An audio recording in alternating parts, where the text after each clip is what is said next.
Assalamualaikum warahmatullahi wabarakatuh.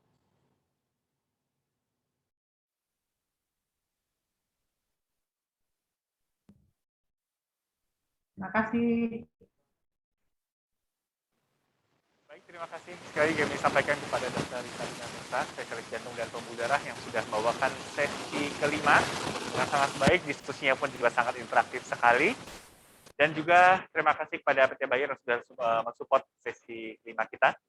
Dan untuk para peserta yang berbahagia, jangan lupa nanti di akhir sesi kita akan mengundi satu buah grand prize air purifier yang kita bagikan kepada partisipan yang beruntung, dan juga kita akan membagikan smartwatch kepada penanya kita yang beruntung. Baik, kita akan beranjak ke sesi yang ke-6 dengan topik yang tidak kalah menarik, yaitu topik tentang ischemic burden in community yang akan dibawakan oleh Dr. Triadi Nugraha, spesialis jantung dan pembuluh darah konsultan.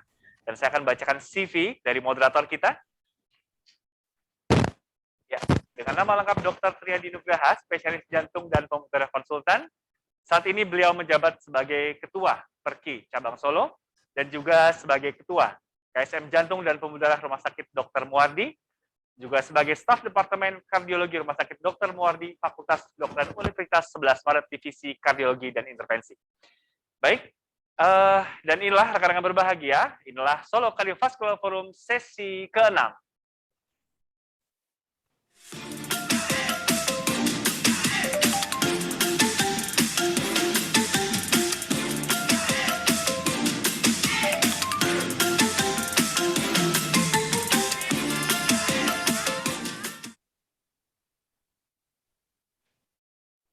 Assalamualaikum warahmatullahi wabarakatuh. Selamat pagi para audiens peserta forum ilmiah yang berbahagia.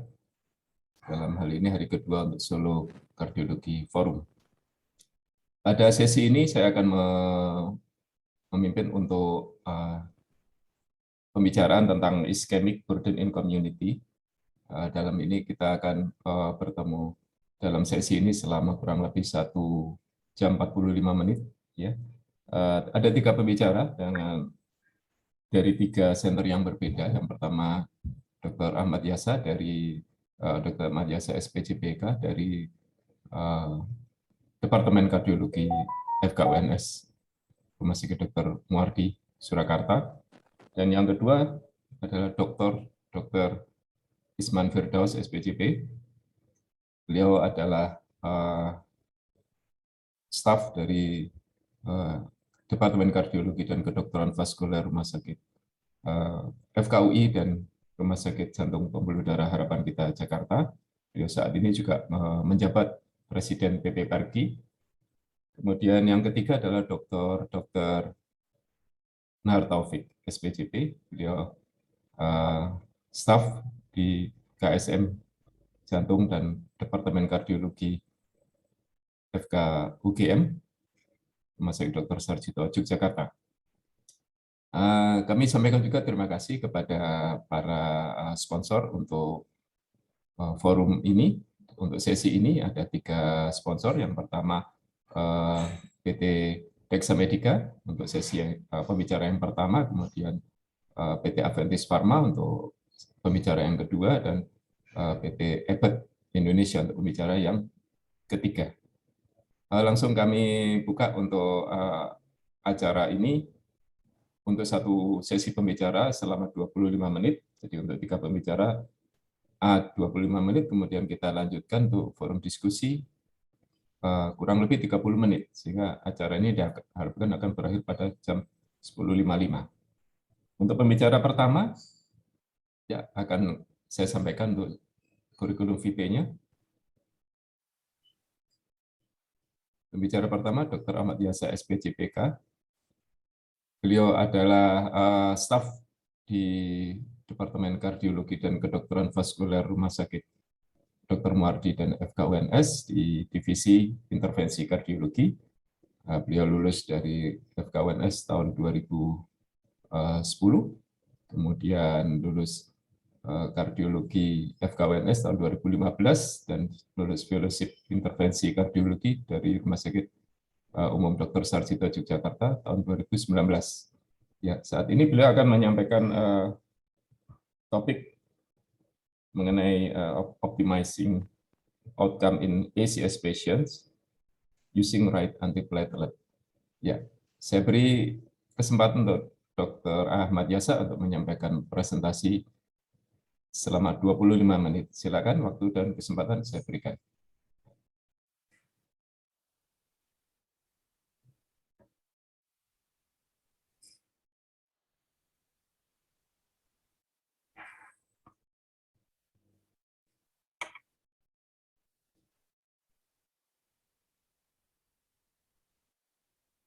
Wabarakatuh. Terima kasih kepada panitia yang sudah mempercayakan saya, dan saya sangat terharu sekali bisa menjadi satu frame dengan orang-orang hebat, yaitu dengan Ketua Perki saat ini Dr. Isman Firdo, spesialis jantung konsultan, dengan guru kami Dr. Nahar, spesialis jantung konsultan. Dan di sini saya akan membawakan materi tentang optimizing outcome in ACS patient using right antiplatelet, di mana penggunaan antiplatelet yang tepat pada pasien-pasien dengan akut coronary syndrome sehingga dapat meningkatkan outcome pasien tersebut. Ini adalah outcome-nya, outline-nya dari definisi ACS, penggunaan antiplatelet pada STEMI, penggunaan antiplatelet pada NSTEMI, dan beberapa trial terhadap suatu penggunaan antiplatelet poten tersebut.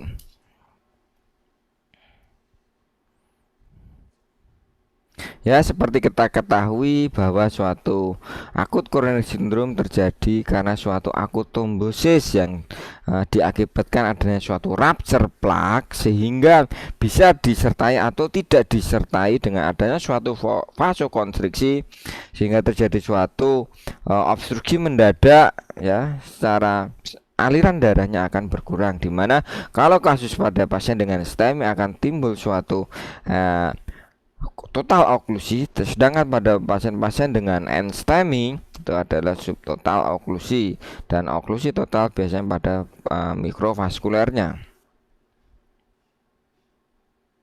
Ini adalah algoritma diagnostiknya untuk pada pasien-pasien dengan akut coronary syndrome. Yang dilihat adalah bagaimana presentasi klinis baik vital sign maupun simptomnya dari ECG maupun dari enzim jantung atau troponin. Ya, kita lihat apakah dia low probability atau high probability. Misalnya pada pasien dengan atypical angina, ya lebih dari 30 menit, terpindah-pindah berat, nyerinya ya khas, yaitu kita ke arah suatu myocardial infarct. Apalagi pasien dengan presentasi datang ya dengan anfal, ya dilakukan suatu CPR, itu high likelihood terjadinya suatu infark miokard. Dari ECG bisa normal, ya. Presentasi ECG normal pada pasien dengan STEMI kurang lebih 30%. Tapi sedangkan untuk ECG dari ST depresi baik horizontal upsloping maupun depression yang ST yang downsloping, di sini yang depresi ini nggak begitu khas. Tapi kalau kita dapatkan suatu ST depresi yang dia downsloping, ini yang khas suatu adanya suatu myocardial infarct. Sedangkan untuk ST elevasi kita nggak usah mikir, ini pasti suatu ACS yang STEMI. Bagaimana dengan peran troponin untuk mengeksklusi apabila dia low probability terjadinya suatu infark miokard, untuk meroll out penyebab itu suatu non kardiak. Sedangkan untuk troponin yang positif, ya kita mengarah suatu NSTEMI, ya itu harus kita perhatikan karena juga berkaitan dengan revaskularisasi segera pada pasien-pasien dengan akut coronary syndrome. Ya, ini adalah gambaran penggunaan antiplatelet dan antikoagulan pada pasien dengan akut coronary syndrome. Seperti kita ketahui dari dua antiplatelet, yang pertama adalah penggunaan aspirin dan penggunaan suatu ADP, ya, clopidogrel, prasugrel maupun ticagrelor. Aspirin dia menghambat di faktor tromboxan ACT2, sedangkan seperti clopidogrel, prasugrel dan ticagrelor ya, dia adalah P2Y12 inhibitor ya, menghambat ADP. Sebenarnya selain itu juga ada yang namanya hambatan pada GB2B3A inhibitor ya, eptifibatid, tirofiban maupun apsimab pada pasien-pasien yang akan dilakukan bailout ya ketika PCI terjadinya suatu no reflow. Ini adalah mungkin untuk antikoagulan nanti fokus pada pembicaraan selanjutnya, yaitu enoxaparin, fondaparinux 10A, OFA, unfractionated heparin ya, bigatran maupun penggunaan suatu fibrin. Ya, ini menarik sekali, cornerstone dari suatu aspirin ya. Jadi ini adalah penggunaan platelet ya, historinya dari tahun 96, penggunaan aspirin pun glikopidin. Di sini trial besar ya, risiko bleeding penggunaan aspirin clopidogrel lebih tinggi, sehingga di tahun 2000 muncul suatu clopidogrel, yaitu dua antiplateletnya adalah aspirin dengan clopidogrel dengan trialnya adalah CURE maupun COMET trial. Dari situ setelah tahun 2007 lah ini baru muncul ponten antikoagulan, yaitu adalah prasugrel maupun ticagrelor. Seperti tahun 2007 ya, pada Triton trial di sini membandingkan antara prasugrel dengan clopidogrel, bahwa prasugrel dia lebih superior dibandingkan clopidogrel untuk mengurangi komposit dari kardiovaskular endpoint seperti kematian karena suatu cardiovascular cause, non fatal myocardial infarct maupun stroke non fatal ya setelah ACS. Di sini prasugrel lebih superior dibandingkan suatu ticagrelor. Bagaimana dengan Plato trial, yaitu membandingkan ticagrelor dengan clopidogrel, di mana ini menunjukkan bahwa pada platelet ticagrelor lebih superior dibandingkan clopidogrel, juga sama insidensi composite cardiovascular outcome-nya, kematian akibat suatu kardiovaskuler dan suatu stroke ya lebih rendah dibandingkan penggunaan dari clopidogrel. Jadi mulai tahun 2007 ya timbul suatu trial poten terhadap suatu antiplatelet ya dibandingkan clopidogrel. Seperti tahun 2013 ya, ACOS trial ini juga penggunaan dari prasugrel ya sebelum dilakukan suatu PCI ternyata juga malah bleeding risk-nya lebih tinggi dibandingkan ischemic benefit ya. Ini beberapa trial juga menggunakan suatu DAPT pada pasien-pasien dengan infark miokard ya, misalnya Pegasus ya, trial besar. Trial yang ada juga penggunaan stent implantasi ya, global leader, terus Glacy maupun Twilight. Nanti kita jelaskan di slide-slide selanjutnya. Nah, untuk pemberian terapi antitrombotit ini harus kita pertimbangkan. Pertimbangkan apanya? Apakah dia ischemic risk-nya, ischemic itu benefit, apakah bleeding risk-nya yang diperhatikan ya. Yang berpengaruh adalah tadi pasien karakteristik, clinical presentation, comorbid, medikasi terapi tambahan maupun prosedur yang akan dilakukan. Seperti pada pasien-pasien dengan karakteristik kita perhatikan usianya, jenis kelamin, ras maupun histori atau kejadian ischemic bleedingnya. Terus strategi kita juga kita pikirkan apakah pasien prestasinya hanya coronary syndrome atau pasien dengan kejadian ACS. Kita perhatikan juga komorbidnya CKD, diabetes, PAD, yang ini akan meningkatkan suatu risiko bleedingnya. Terus pasien dengan penambahan obat antikoagulan misalnya dengan AF, kita pertimbangkan risiko bleeding yang lebih tinggi. Pasien-pasien misal dengan NSAID juga risiko bleedingnya juga ada, juga harus dipertimbangkan. Terus apakah prosedurnya akan kita lanjutkan? Apakah invasif, konservatif atau PCI, mungkin CABG. Kalau PCI akan pakai femoral atau pakai radial, itu juga harus diperhatikan untuk pemberian terapi pasien. Ya, kita menginjak untuk guideline pada kasus dengan STEMI, penggunaan antiplatelet pada STEMI kita pakai guideline ESC tahun 2017. Di sini kita lihat bahwa penggunaan poten P2Y12 inhibitor yaitu lebih dipilih dibandingkan penggunaan dari clopidogrel. Jadi clopidogrel hanya ya diberikan apabila tidak didapatkan dari poten antiplatelet tersebut atau adanya suatu kontraindikasi ya. Jadi ini harus dipertimbangkan lebih utama penggunaan dari poten P7 inhibitornya. Sedangkan aspirin juga istilahnya wajib ya kita berikan segera mungkin pada pasien-pasien dengan possible terjadi suatu infark miokard ya. Tetap kita lihat dari kontraindikasi apakah ada atau tidak, seperti itu. GP2B3 inhibitor dipertimbangkan untuk tindakan kateterisasi apabila didapatkan reflow sebagai bailout-nya ya, trombotik komplikasi. Nah, ini guideline untuk NSTEMI ya, kita banyak sekali ya perbaruan dari guideline NSTEMI untuk antiplatelet ya di tahun 2020 ini. Yang pertama adalah Pasugrel harus dipertimbangkan dalam preferensi untuk ticagrelor dibandingkan pada pasien dengan NSTEMI yang akan menjalankan ke PCI. Jadi Pasugrel lebih dipilih. Sudah tidak direkomendasikan lagi penggunaan P2Y12 inhibitor pada pasien yang tidak diketahui anatomi koroner maupun pada pasien-pasien yang belum terjadwal untuk early invasif. Karena apa? Karena ternyata pada ACOS trial tersebut menyebutkan bahwa risiko bleedingnya akan lebih tinggi dibandingkan dia dapat benefit dari iskemiknya. Jadi sekarang kalau tidak tahu, misalnya pasien datang tidak tahu anatomi koroner, misalnya 2VD, 3VD ya kita berikan. Tetapi kalau juga tidak dijadwalkan, kita di revert untuk suatu PCI ya kita tidak berikan dulu. Dan penggunaan deskalasi dari P2Y12 inhibitor dengan Pasugrel ticagrelor dialihkan ke clopidogrel dipertimbangkan sebagai DAPT alternatif pasien-pasien yang unsuitable terjadinya penggunaan dengan antiplatelet yang poten. Dan deeskalasi ini tidak perlu dikandungkan suatu panduan ya berdasarkan klinis berdasarkan tes fungsi trombosit maupun berdasarkan genotypingnya ya.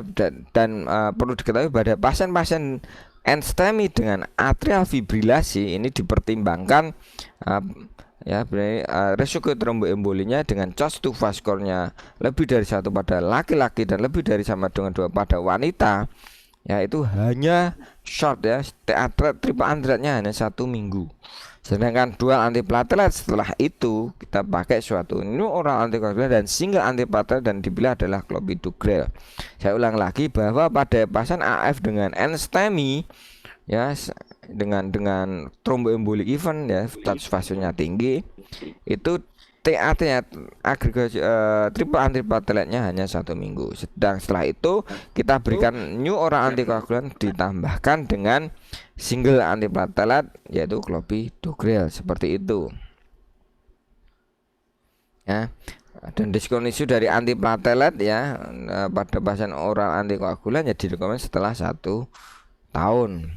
Dan dua antiplatelet menggunakan oral antikoagulan dan ticagrelor atau Pasugrel dipertimbangkan sebagai alternatif dari triple antiplatelet ya. Jadi bisa dipertimbangkan dua antiplatelet ini yaitu oral antikoagulan plus ticagrelor atau Pasugrel ya untuk mengganti suatu triple antiplatelet oral antikoagulan aspirin clopidogrel pada pasien-pasien yang risiko iskemiknya tinggi yaitu moderate high risk stent thrombosis ya.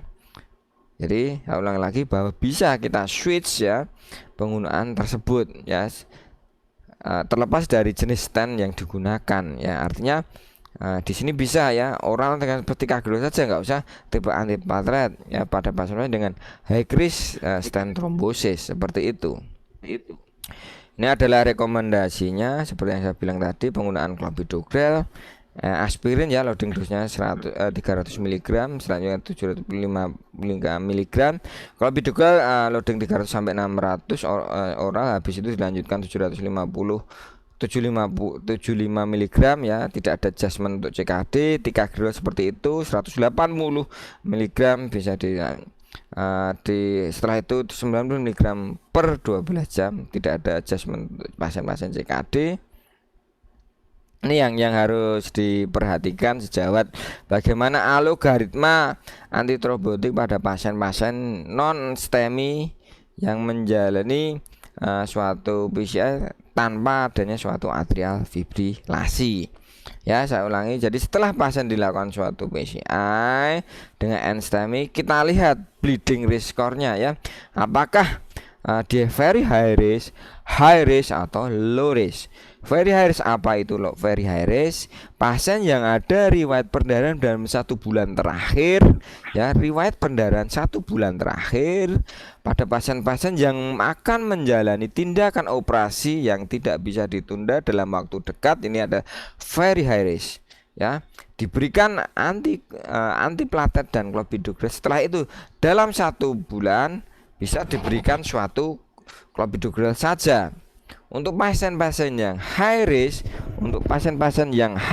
ya, apa itu high risk? Jadi berdasarkan bugs ya, dia mengikuti kriteria mayor 1 dan atau minor 2. Kriteria mayor seperti pasien-pasien dengan trombosit yang rendah, konnya kurang dari 100, chronic bleeding, cirrhosis hepatis, pasien dengan CA aktif, riwayat ICH, riwayat operasi mayor, maupun pada pasien-pasien dengan adanya trauma selama 30 hari ya. Kalau minor seperti ada penggunaan NSAID maupun stroke infarct, itu high ya, high risk. Nah, ini 3 bulan anti platelet ya, 2 anti platelet yaitu aspirin plus clopidogrel. Setelah 3 bulan dilanjutkan dengan aspirin saja. Tetapi kalau untuk low risk ya, itu dipertimbangkan ischemic risknya. Kalau ischemicnya tinggi ya kita harus pakai 2 antiplatelet lebih dari bisa 1 tahun. Tapi kalau low risk dan ischemicnya rendah, kita gunakan aspirin plus ticagrelor ya selama 3 bulan. Setelah itu karena harus ini hanya ticagrelor saja bisa kita berikan. Oke, jadi kalau low risk berikan ticagrelor saja sudah bisa diberikan. Nah, bagaimana ini dari tulisan Ray ini, kegagalan dari clopidogrel menyebabkan suatu resistensi clopidogrel sehingga ini berhubungan dengan tingkat mortalitas. Kenapa? Karena terjadinya insidensi dari stent trombosis. Dan beberapa studi prevalensinya cukup lumayan, antara 5 sampai 44% ya, pasien mengalami suatu resistensi dari clopidogrel seperti itu. Jadi ini lumayan ya untuk terjadi suatu resistensi clopidogrel. Ini adalah beberapa studi yang dirangkum oleh Suvanan Ray. Dari rata-rata 5 sampai 40% ya terjadinya suatu resistensi clopidogrel. Ya, clopidogrel resisten ini terkait apa? Terkait dengan faktor risikonya ya, diabetes, liver disease, pasien dengan rutin penggunaan suatu PPI ya, omeprazol, pasien-pasien dengan vessel yang besar, pasien-pasien dengan high level of CRP, pada pasien dengan genotypik tertentu, dia akan timbul suatu clopidogrel resisten. Dan bagaimana cara mengatasinya? Ada 2, yaitu dengan menambahkan ya, meningkatkan dari dosis clopidogrel tersebut, tetapi ternyata beberapa studi menunjukkan tidak didapat signifikan efek ya, dengan dosis clopidogrel 900 mg, sehingga diperlukan suatu new ya, P2 inhibitor yang lebih poten, yaitu penggunaan suatu ticagrelor.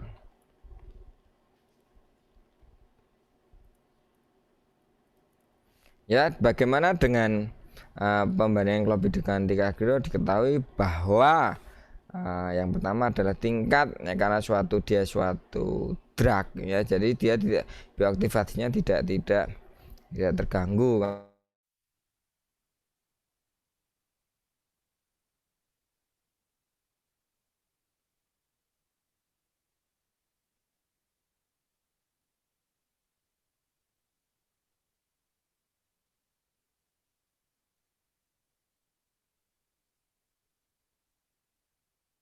Risk dan iskemiknya rendah, kita gunakan aspirin plus ticagrelor ya selama 3 bulan. Setelah itu karena harus ini hanya ticagrelor saja bisa kita berikan. Oke, jadi kalau risk berikan ticagrelor saja sudah bisa diberikan.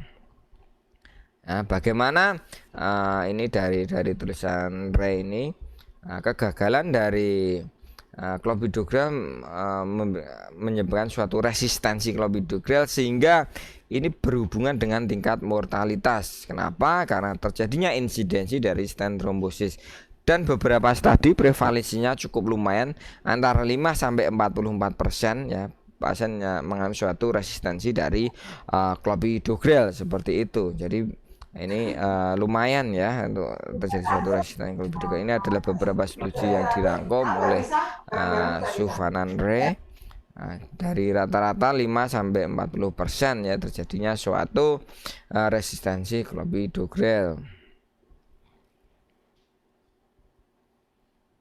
Ya, clopidogrel resisten ini terkait apa? Terkait dengan faktor risikonya ya, diabetes, liver disease, pasien dengan rutin penggunaan suatu PPI ya, omeprazol, pasien dengan vessel yang besar, pasien-pasien dengan high level of CRP, pada pasien dengan genotypik tertentu, dia akan timbul suatu clopidogrel resisten. Dan bagaimana cara mengatasinya?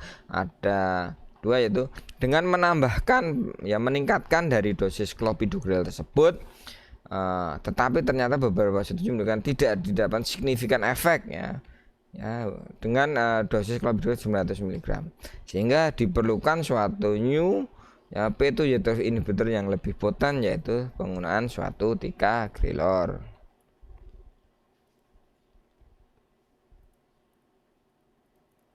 Ya, bagaimana dengan pembandingan clopidogrel dengan ticagrelor? Diketahui bahwa yang pertama adalah tingkat ya, karena dia suatu drug ya, jadi dia tidak, bioaktivasinya tidak terganggu karena dia suatu produk ya, dia metabolisnya akan lebih lama, dan singkat bindingnya clopidogrel itu irreversible dan ticagrelor reversible, sehingga terkait dengan onsetnya dia akan cepat ya, 0,5 sampai 2 jam ya onset terhadap suatu aktivasi inhibisi dari trombosit tersebut. Ini adalah inhibition plateletnya ya, inhibition of platelet activation ya, aggregation ya. Jadi dalam waktu 30 menit ya itu ada 40% ya bisa inhibisinya clopidogrel, sedangkan ticagrelor clopidogrel hanya 8%. Untuk inhibisi platelet agregasinya dalam 2 jam ticagrelor itu 88%, sedangkan clopidogrel hanya 38% saja.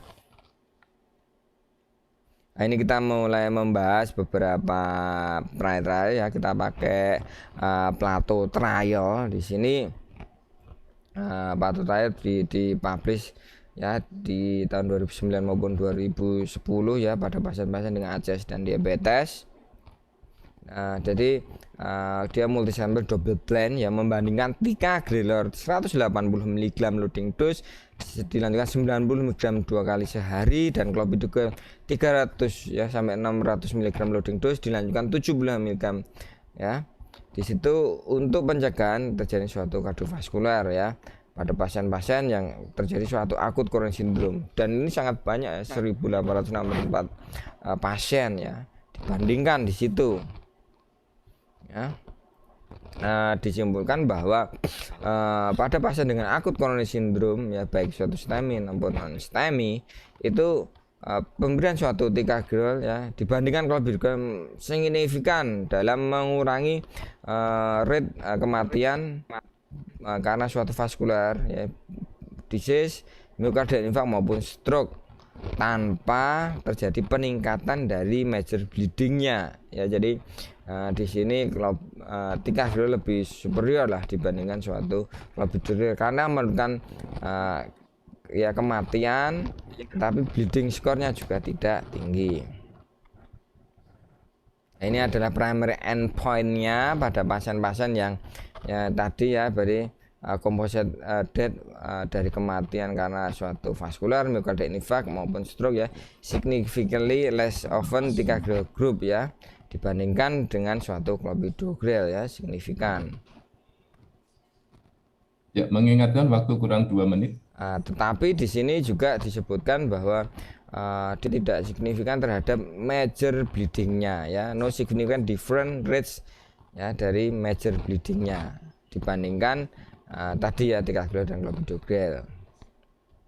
Ya, ada trial lagi yang lumayan menggelitik, yaitu di sini ticagrelor dibandingkan pemberian ticagrelor saja dan ticagrelor plus aspirin pada pasien-pasien yang telah menjalani suatu kompleks PCI ya.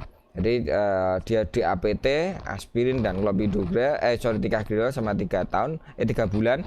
Habis itu dilanjutkan satu ticagrelor saja, satu ticagrelor plus aspirin pada kasus yang kompleks. Maksudnya kompleks adalah pasien-pasien yang trifacial disease, lesion ya, pasien yang di stent lebih dari 3 stent, pasien dengan stent yang panjang, kasus-kasus bifurkasio, kasus left main, kasus-kasus yang total kronik total oklusi, pasien yang menggunakan suatu atrektomi maupun pasien dengan bypass ya, dibandingkan ya di situ bahwa pasien yang mengalami kompleks PCI ya dengan aspirin kompleks clopidogrel dibandingkan dengan setelah itu aspirin clopidogrel dengan ticagrelor saja, ternyata lower incidence of bleeding, jadi risiko bleedingnya lebih rendah tanpa terjadi ischemic event yang lebih tinggi dibandingkan pasien dengan clopidogrel plus aspirin seperti itu. Ya, jadi ini adalah twilight study ya, tadi ticagrelor with or without aspirin after PCI. Ya, tadi yang kompleks ini yang jadi penelitian membandingkan potensi anti trombotik ticagrelor saja versus ticagrelor ya plus aspirin ya, pasien-pasien yang berisiko tinggi menjalani PCI dengan drug eluting stent. Di situ disebutkan bahwa pasien yang berisiko tinggi yang menerima drug eluting stent potensi antitrombotik monoterapi ticagrelor mirip dengan ticagrelor plus aspirin ya. Ini adalah hambatannya ya. Ya, sehubungan dengan trombogenisitas darah ex vivo. Sedangkan penanda yang sensitif ya, siklooksigenase 1 blokade meningkat tanpa adanya ASA. Jadi terkait tersebut pada pasien yang setelah 3 bulan ya rekomendasi dari NSTEMI setelah berpacu seperti trialnya ini. Jadi karena lebih dari 3 bulan ternyata ticagrelor saja itu ya trombogenitasnya ya untuk penanda siklooksigenase 1 blokade meningkat tanpa adanya aspirin ya.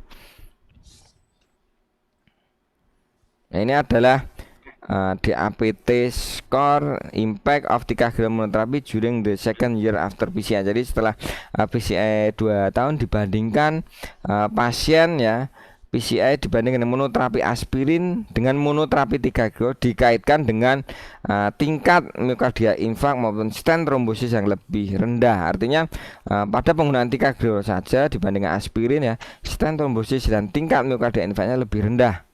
Ya, setelah itu digabungkan dengan semua penyebab pun masih sama ya, kematian, stroke dan miokardia infark ya itu akan lebih rendah. Terus sedangkan tingkat perdarahan BRCA tipe 3 atau 5 tidak berbeda antara dua strategi antiplatet. Artinya apa? Poten dari ticagrelor ini meningkatkan outcome ya, risiko stent trombosisnya lebih rendah, terus adanya suatu event ya kematian stroke lebih rendah, tetapi bleedingnya itu akan sama ya, tidak ada perbedaan yang bermakna. Nah, ini yang menggelitik lagi bagian healing AMI. Jadi membandingkan ticagrelor pada left ventricle remodeling ya pada pasien dengan STEMI. Di sini healing AMI adalah studi pada manusia pertama yang menunjukkan pengaruh P2Y12 inhibitor pada proses remodeling, di mana ticagrelor lebih unggul dibandingkan clopidogrel dalam hal remodeling left ventricle pada pasien AMI dan bisa mengurangi tingkat NT-proBNP, meningkatkan parameter ekokardiografik 3 dimensi dan dapat dipertahankan selama 1 bulan setelah STEMI. Dan manfaat klinis ini dibandingkan clopidogrel pada pasien dengan STEMI mungkin terkait dengan pemulihan dia lebih cepat sehingga disfungsi LV-nya akan lebih rendah dan penghambatan trombosit yang lebih poten. Ya, ini kurang lebih dari ilustrasinya. Jadi dibandingkan dengan clopidogrel, ticagrelor meningkatkan kadar adenosin dalam peredaran darah jaringan melalui penghambatan equilibrative nucleoside transfer 1. Adenosin mengatur beberapa fungsi seluler vaskular, melambangkan proses inflamasi akut dan kronis melalui berbagai mekanisme, sehingga penghambatan kuat terhadap reseptor P2 yaitu inhibitor ini dengan ticagrelol dibandingkan clopidogrel dapat mengurangi peradangan akut setelah cedera miokard yang dimediasi beberapa mikropartikel eksosom trombosit, menghambat trombosit neutrofil, akumulasi makrofag pada inflamasi sehingga terjadi suatu miokardial yang infark. Artinya proses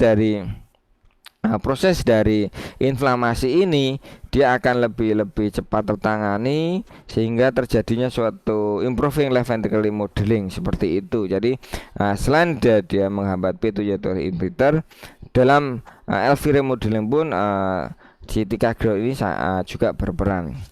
Sebagai kesimpulan bahwa tadi kita sampaikan bahwa paten antiplatelet pada ACS ini akan meningkatkan outcome yang lebih baik ya, baik segi dari penghambatannya maupun dari segi ventricular remodelingnya. Tetapi harus dipertimbangkan kita bleeding risk-nya atau ischemic risk-nya ya. Kita memilih bleeding risk atau ischemic risk-nya. Seperti itu. Sekian, terima kasih. Assalamualaikum warahmatullahi wabarakatuh. Waalaikumsalam. Ya, untuk paparan pertama dari Dr. Ahmad Yasa sudah disampaikan, dan kita langsung masuk ke materi pembicara yang kedua, yaitu Dr. Isman Firdaus SPJP.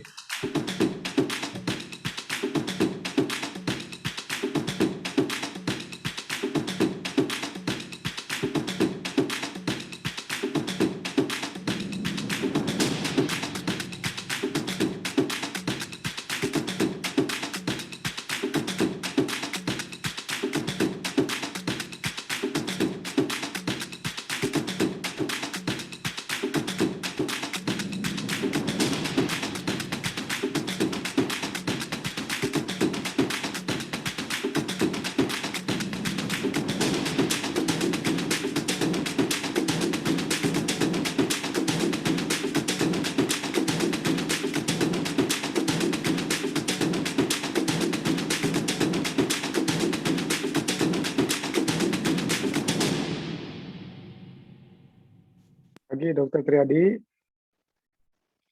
Ya. Ya. Assalamualaikum, Dr. Isman. Waalaikumsalam. Terima kasih. Iya, selamat pagi. Ya, Semoga selamat sukses datang acaranya, di sehat forum. terus. Sama-sama. Ya, Terima kasih. alhamdulillah ini sehat ini. Sibuk terus ini di PP Parki, Dr. Isman. Ya, biasalah Kayaknya. gitu-gitu semuanya, emang lagi situasi semuanya heboh ya. Ya. Ya, ini rapat-rapat terus ini koordinasi. Ya, baik, Dr. Isman. Untuk pagi ini Anda mendapatkan acara sesi materi yang kedua, yaitu Improving Patient Outcome by Optimizing Antithrombotic Use in ACS Management Focus on Anticoagulant. Ya, silakan Dr. Isman untuk memberi paparan tentang materi tersebut dan kami beri waktu 25 menit. Silakan Dr. Isman. Oh, maaf, ini sebelumnya kami sampaikan CV-nya ya, CV secara singkat. Ya, Dr. Isman Firdaus SPJP, beliau adalah staf di Rumah Sakit Jantung dan Pembuluh Darah Nasional Harapan Kita, Departemen Kardiologi FKUI, kemudian di bagian divisi rawat intensif dan kegawatan kardiovaskuler, RS Jantung Harapan Kita.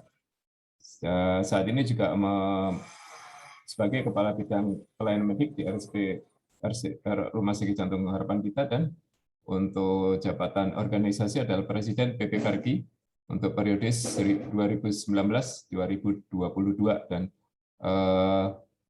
untuk riwayat pendidikan adalah dokter umum dari dari Universitas Indonesia FKUI tahun 2001, kemudian lulusan kardiologi dari FKUI tahun 2007, dan program S3 dokter dari Universitas Indonesia tahun 2019. Ya, silakan Dr. Isma untuk menyampaikan materinya, silakan. Bismillahirrahmanirrahim. Assalamualaikum warahmatullahi wabarakatuh. Selamat pagi, salam sejahtera untuk kita semua. Yang pertama, saya diberi kesempatan untuk menyampaikan presentasi tentang bagaimana meningkatkan luaran dan optimalisasi penggunaan antitrombotik pada pasien-pasien sindroma koroner akut. Fokusnya pada pemberian antikoagulan. Materi saya terkait sindrom koroner akut bisa kita lihat di Keputusan Menteri Kesehatan tentang Pedoman Nasional Pelayanan Kedokteran Laksana Sindroma Koroner Akut. Jadi kita tahu penyakit jantung menjadi salah satu permasalahan kesehatan di Indonesia dan sudah layak sepertinya bahwa penyakit jantung, terutama serangan jantung ini ada dalam PNPK nasional dengan peraturan Keputusan Menteri Kesehatan nomor HK 0107 nomor 675 tahun 2019. Jadi teman-teman bisa membuka di Keputusan Menteri ini. Selain di lembaran negara juga ada, teman-teman bisa download materinya di Pedoman Tata Laksana Sindrom Koroner Akut, dan edisinya aja sudah edisi keempat dari website www.inahart.org guideline. Jadi bisa di-download, diunduh gratis Pedoman Tata Laksana Sindrom Koroner Akut. Jadi banyak guideline di website Perki, salah satunya dalam presentasi ini. Jadi memang di dalam sindrom koroner akut kita tahu sindroma koroner akut merupakan suatu kumpulan gejala penyakit khusus yang terjadi pada permasalahan di koroner. Jadi kejadian akut yang terjadi di koroner yang memberikan dampak dalam bentuk spektrum klinis, mulai dari angina tidak stabil atau unstable angina, non-STEMI, STEMI sampai kematian mendadak. Dari yang warna hijau, kuning, merah sampai kematian mendadak. Jadi kejadian akut di koroner ini penyakitnya, ya spektrumnya. Dan semua spektrum penyakit sindroma koroner akut, kita tahu ada sindroma koroner kronik, ya PJK, penyakit jantung koroner, ada sindroma koroner akut, ada sindroma koroner kronik. Kalau sindroma koroner akut kronik ya kita kenali dengan CCS atau angina pectoris stabil. Jadi kita tidak akan bahas pada presentasi saya. Yang saya bahas adalah sindroma koroner akut yang meliputi unstable angina, non-STEMI dan STEMI. Dan gejalanya kita tahu adalah nyeri dada, dan proses terjadinya penyakit ini kejadian di koroner dalam bentuk trombosis. Jadi sebenarnya infak miokard atau ACS ini kejadiannya atau presentasi klinis nyeri dada khas infak ini bisa terjadi bisa karena ada masalah diskrepansi atau mismatch antara demand dan supply dari koroner, atau juga karena ada spasme, dan yang paling banyak ya lebih dari 40% adalah ini, yaitu proses trombosis. Trombosis yang terjadi akibat rupturnya plak, adanya perlukaan, ya perlukaan di dalam dinding pembuluh darah koroner. Jadi mungkin seperti bisul ya, bisul di dalam dinding pembuluh darah. Nah kalau bisulnya pecah, terjadi perlukaan, maka terjadi bekuan darah. Karena kita tahu pembuluh koroner itu ukurannya seperti cabai rawit ya, sekitar 2-3 mili. Nah apabila terjadi sumbatan total, maka pasien akan mengeluh nyeri dada. Dan kalau di EKG gambarannya ST elevasi, sehingga kita kenal ada ACS yang STEMI. Apabila perlukaannya atau plak rupturnya tidak menyebabkan bekuan darah total atau tidak menyumbat di pembuluh darah epikardial atau hanya parsial saja, maka ini akan menyebabkan ACS yang non-STEMI atau sindroma koroner akut yang subendokardial. Kenapa subendokardial? Karena bekuan darah yang parsal ini akan terjadi emboli distal. Jadi akan terbawa menggelinding-gelinding di dalam dinding pembuluh darah, di dalam lumen pembuluh darah, sampai mentok di pembuluh darah ujung yang kecil, yang lokasinya di subendokardial. Maka kita kenalilah yang namanya STEMI dan non-STEMI dari gambaran EKG. Keluarnya sama, dua-duanya nyeri dada. Dan prinsipnya semua sama. Semuanya sama-sama perlu obat anti iskemi seperti nitrat ya, Ya, seperti di sini STEMI perlu anti-iskemi, non-STEMI juga perlu anti-iskemi, dan dua-duanya sama-sama perlu antitrombotik. Nah, antitrombotiknya apa saja? Antitrombotik nanti akan dijelaskan kemudian ya, bahwa antitrombotik anti obat-obat yang bisa yang meluruhkan atau mencegah terjadinya bekuan darah, ya. Dan dua-duanya sama-sama butuh revaskularisasi atau reperfusi. Cuman bedanya antara yang total sama yang parsial, kalau yang total harus segera, ya, dalam 2 jam harus segera dibuka.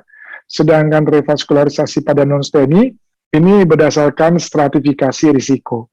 Kalau risikonya sangat tinggi untuk terjadi kematian atau sangat tinggi bisa berdampak total oklusi, maka ini akan dilakukan early invasive strategy atau bahkan revaskularisasi. Nah, ini yang tadi saya sampaikan tentang antitrombotik. Antitrombotik yaitu obat-obat antitrombus. Nah, sedangkan komponen trombus sendiri itu terdiri dari trombosit, eritrosit, dan fibrin. Ya, jadi trombus itu ada trombosit atau platelet, ada eritrosit, ada fibrin. Maka antitrombotik ya tentu obat-obat antitrombosit atau antiplatelet, menghambat agregasi trombosit atau platelet.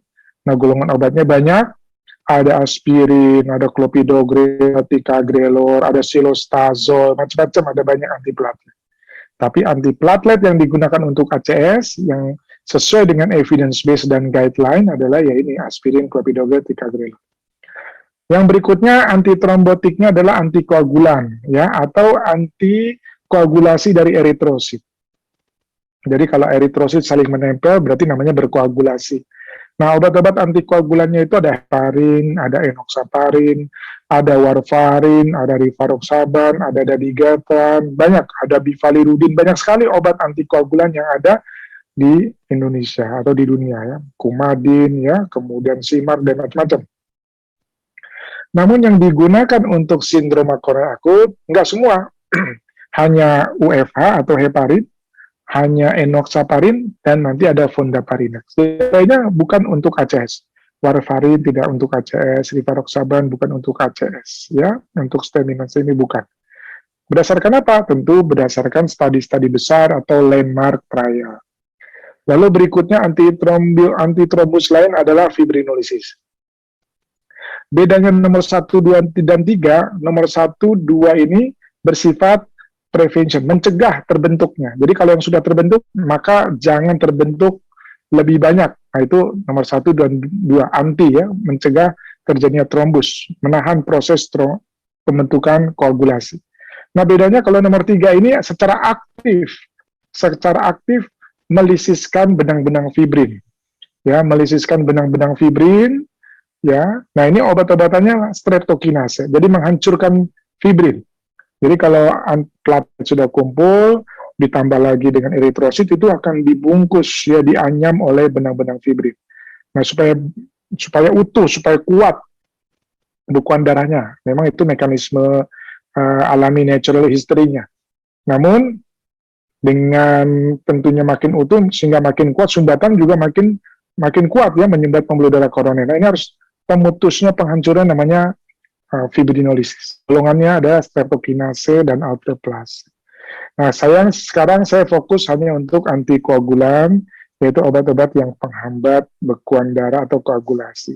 Ada banyak di Indonesia atau di dunia yang ada yang koagulan yang untuk ACS. Di Indonesia ada fondaparinux, ada enoxaparin atau yang kita sebut dengan low molecular weight heparin. Bekerjanya yaitu dengan memotong atau mencegah cascading dari faktor-faktor pembekuan darah. Dari 12A, ada yang mencegah menjadi 12A, dari 11 mencegah menjadi 9A, ada faktor mencegah pembentukan faktor 10A, ada lagi yang mencegah faktor 2, dan seterusnya. Jadi masing-masing obat banyak, ini ada yang di proksimal, ada yang di distal pencegahannya. Nah, low molecular weight heparin adalah anti 2A dan juga anti 10A, sehingga trombin tidak terbentuk. Ya, ini adalah obat-obat antikoagulan. Dan kita ingin tahu yang ada di Indonesia ada low molecular weight heparin ini bagaimana kaitannya dengan ACS dan bagaimana efikasi dan safety-nya. Jadi enoxaparin ini digunakan pada spektrum ACS mulai dari STEMI dan non-STEMI. Bagaimana bisa tahu penggunaannya itu berdasarkan landmark trial atau studi-studi besar. Untuk non-STEMI, unstable angina, studi besarnya ada Essence trial, ada Synergy, ada TIMI 11B. Nanti akan kita bahas.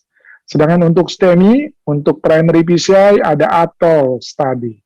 Untuk STEMI yang trombolisis atau yang late onset ada Extract TIMI 25. Studi-studi besar inilah yang nanti akan menjadi dasar evidence, ya, dasar ilmiah kita, kenapa kita menggunakan enoxaparin. Kenapa nggak kita berikan heparin. Nah, ini rangkuman dari evidence-nya, dari bukti ilmiahnya.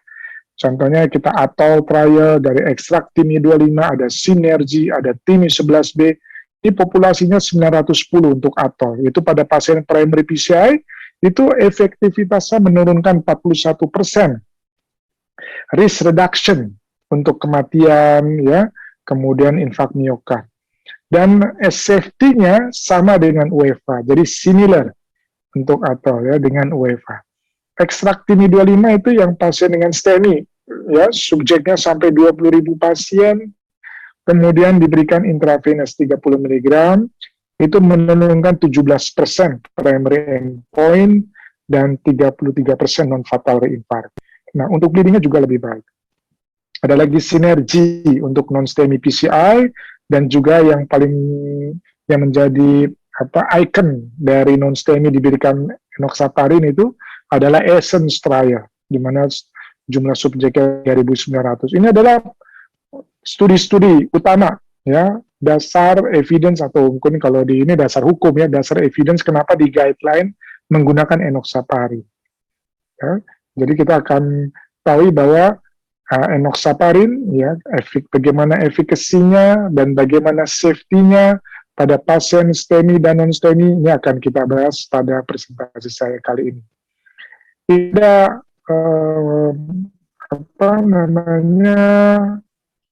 meta-analisis, ya, ada studi-studi dari ATOL, dari Brigger, dari Finis, ya, terkait mortalitas membandingkan low molecular weight heparin dengan UFH.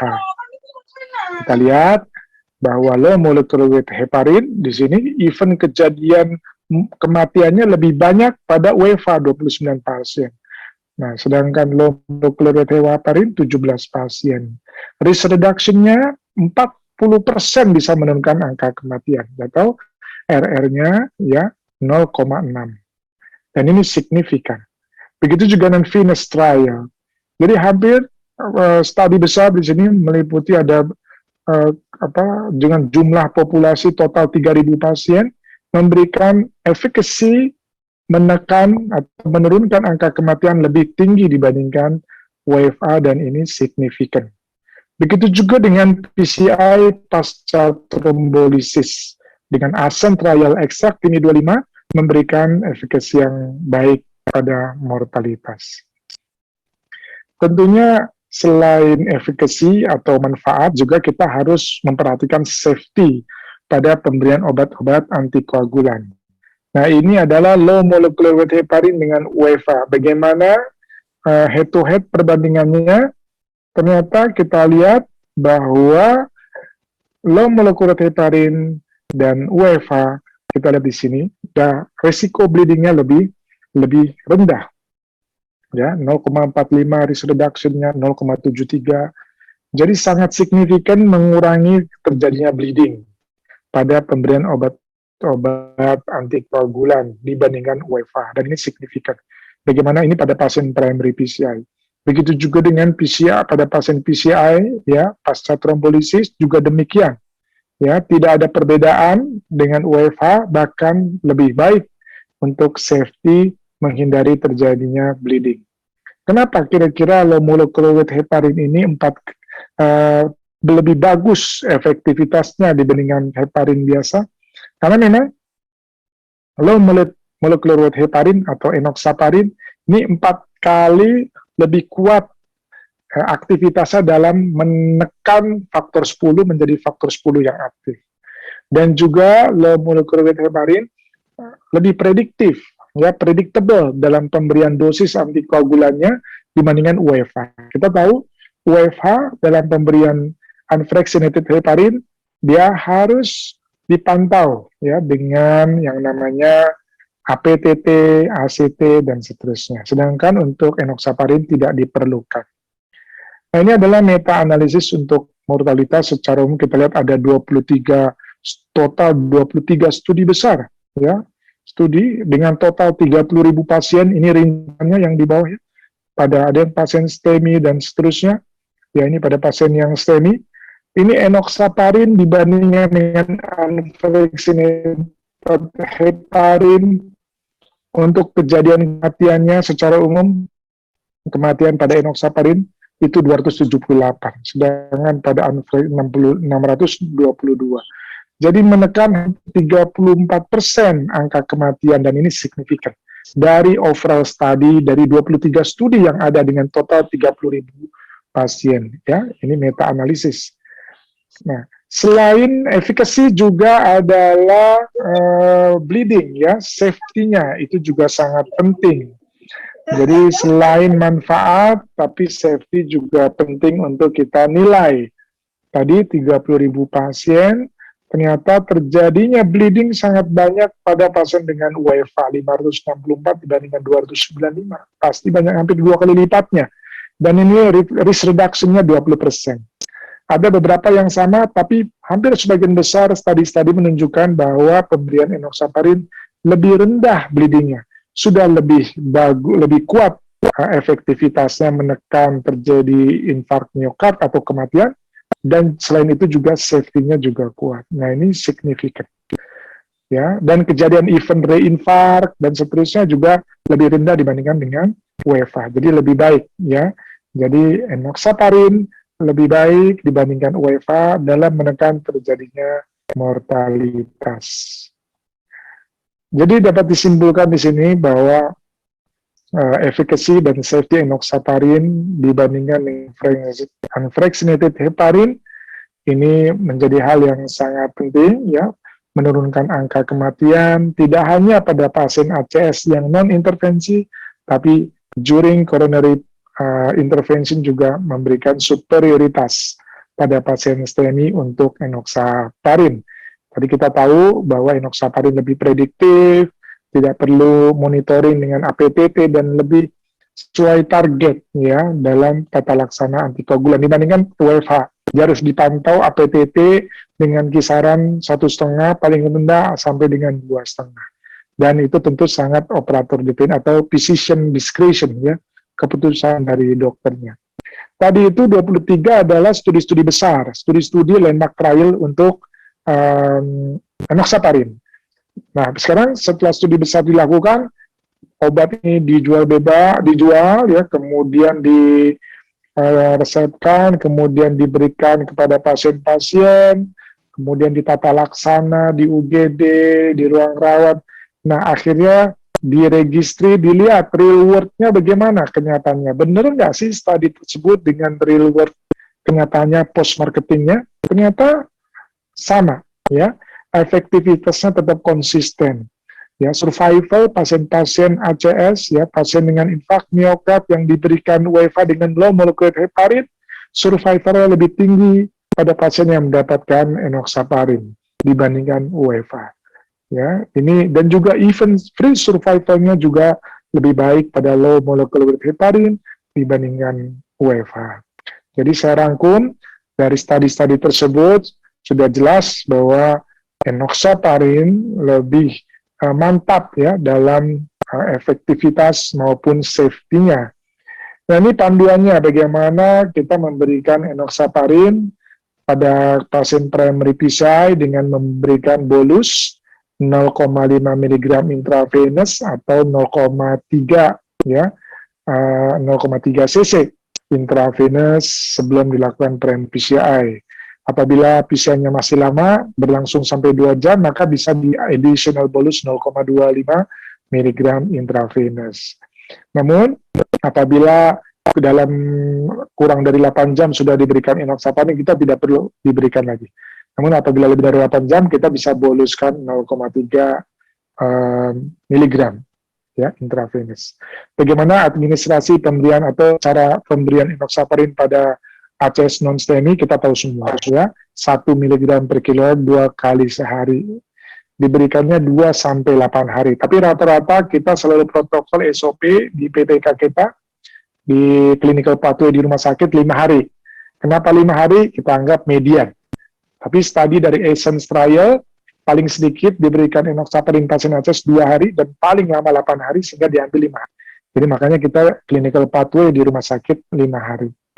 Dan untuk enoxaparin pada STEMI ya kita rangkum lagi di sini ada PCI untuk ATOL trial, trombolisis atau pasca STEMI dengan ekstraktimi 25, non-STEMI dengan Essence trial. Akhirnya saya simpulkan bahwa pasien-pasien ACS memang membutuhkan revaskularisasi, membutuhkan anti-iskemi, dan membutuhkan antitrombotik, dan pada pasien STEMI dengan non-STEMI yang risiko tinggi memerlukan intervensi atau revaskularisasi. Dan PCI merupakan salah satu pilihan utama. Bagaimana agar PCI yang kita lakukan berjalan sukses, maka pemilihan antikoagulan berdasarkan efektivitas dan safety, trombosis, risiko trombosis dan bleeding, ini sangat penting, dan enoxaparin telah banyak studi-studi secara ekstensif melaporkan tentang manfaatnya pada spektrum pasien ACS, manfaatnya dibandingkan UEFA, tidak hanya manfaat tapi juga safety-nya. Juga termasuk untuk pasien-pasien yang diberikan fibrinolisis. Saya rasa demikian teman-teman presentasi dari saya. Nanti bisa dibuka di www.inahat.org, di ESC Guideline juga bisa, di Panduan Perki 2018 juga bisa. Terima kasih, semoga bermanfaat. Assalamualaikum warahmatullahi wabarakatuh. Terima kasih, Dr. Isman Firdaus sudah memaparkan secara gamblang tentang penggunaan antitrombotik pada ACS yang fokus pada antikoagulan. Silakan para audiens untuk memberikan pertanyaan pembicara pertama dan kedua melalui kolom Q&A. Nanti akan kita bahas atau mungkin sudah akan dijawab secara tertulis oleh para pembicara. Syringe that has come a long way in 30 years. The molecule that allowed this adventure is heparin. Its full name. We will continue to call it heparin. It was discovered a little over 100 years ago, as it was found in liver cells. Hepa in Greek, it was called heparin. This molecule has the ability to prevent the formation of blood clots. In the 1970s, research and development teams isolated a fraction of heparin with anticoagulant activity, but lower hemorrhagic risk than unfractionated heparin. They call it enoxaparin. It is one of the first low molecular weight heparins developed in the early 1980s. It is as effective as unfractionated heparin, but better tolerated and easier to administer. A daily injection of enoxaparin prevents thrombosis. This enoxaparin is the active substance in Lovenox. It is necessary to manufacture it on a large scale in complete safety. Here, the skills and know-how of Sanofi come into play. In the Ploemel plant, heparin is extracted from animal intestinal mucus and purified after a viral inactivation phase. It is then shipped to Singapore, where, after depolymerization, it becomes enoxaparin, the active substance in Lovenox. It is now time to prepare the packaging.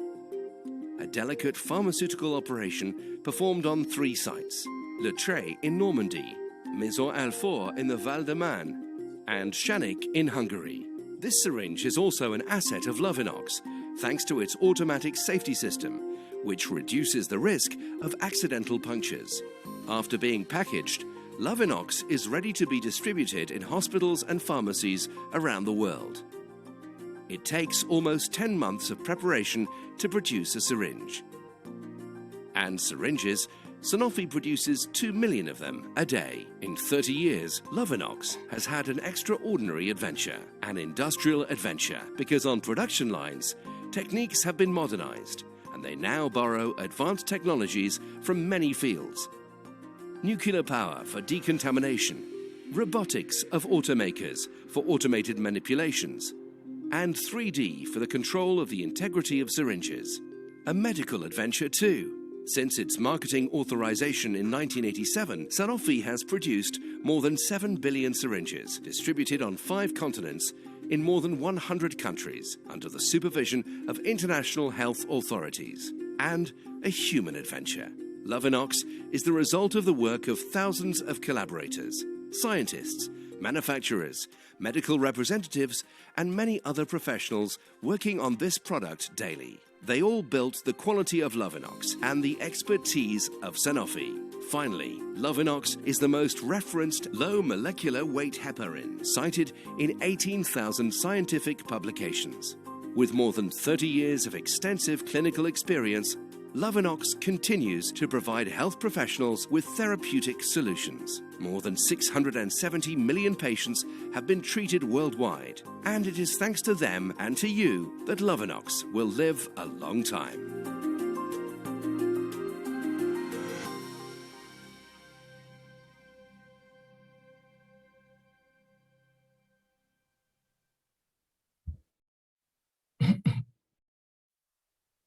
Ya, kita bertemu lagi pada sesi yang kedua ini tentang ischemic burden in cardiovascular disease. Pembicara ketiga adalah Dr. Nahar Taufik, SPJP. Beliau adalah staf Departemen Kardiologi FKUGM, Rumah Sakit Umum Dr. Sarjito, Yogyakarta. Jadi beliau ini asli Solo, ya. Pendidikan untuk S1 dari UNS, lulusan tahun 1992, kemudian spesialis jantung dan pembuluh darah dari FKUI, Rumah Sakit Jantung Harapan Kita, lulus tahun 2002, dan S3, pendidikan doktor pada FKUGM pada tahun 2019. Ya, selamat datang, Dr. Nahar. Selamat datang, Dr. Nahar. Sudah siap, Dr. Nahar? Assalamualaikum warahmatullahi wabarakatuh. Waalaikumsalam warahmatullahi wabarakatuh. Ya, selamat datang. Ini Dr. Nahar kehadiran di Forum Kardiovaskular Solo ini sama dengan mudik, ya? Dr. Nahar, mudik virtual ya? Mudik virtual. Terima kasih sudah meluangkan waktu untuk memberikan presentasi pada Forum Kardiovaskular Solo ini atau SCF dengan topik peran primary PCI pada acute coronary syndrome. Silakan Dr. Nahar untuk memberikan presentasi. Kami beri waktu selama 25 menit. Silakan. Ya, terima kasih Dr. Triadi Nugroho selaku moderator di sesi 6 kali ini. Yang pertama saya ucapkan terima kasih kepada panitia yang telah memberi kehormatan kepada saya untuk memberikan sharing tentang the role of primary PCI in ACS. Ini karena saya menangkap ininya itu the ischemic burden and community, sehingga the role of ini saya artikan bukan sebagai manfaat di ACS-nya, tetapi bagaimana kita membangun primary PCI pada community. Karena itu sebetulnya yang lebih penting atau tidak kalah penting dibandingkan hanya sekedar kita mengerjakan primary PCI. Jadi slide saya bisa dilihat ya, Dr. Triadi ya.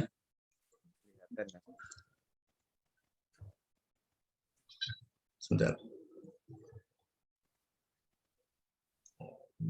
Saya mau slide show nggak bisa.